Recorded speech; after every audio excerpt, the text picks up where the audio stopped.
గ్రామంలో ఇక మీదట జరిగే పీర్ల పండుగ కార్యక్రమంలో ఎట్టి పరిస్థితుల్లో మేము పాల్గొనమని,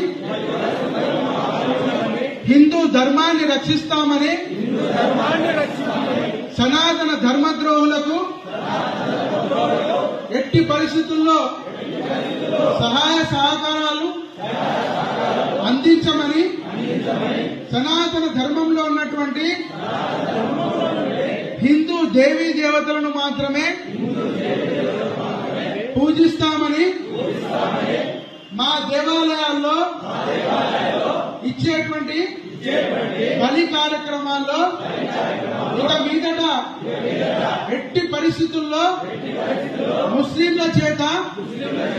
హలాల్ చేయించమని, హిందూ ద్రోహులకు ధర్మ ద్రోహులకు ఎట్టి పరిస్థితుల్లో సహకరించమని, భవిష్యత్తులో వారికి తగిన బుద్ధి చెప్తామని, నా చెల్లెలను మా మాతృమూర్తులను రక్షించుకోవడానికి నేను ఎంతకైనా ముందుకు వెళ్తానని ధర్మ సాక్షిగా,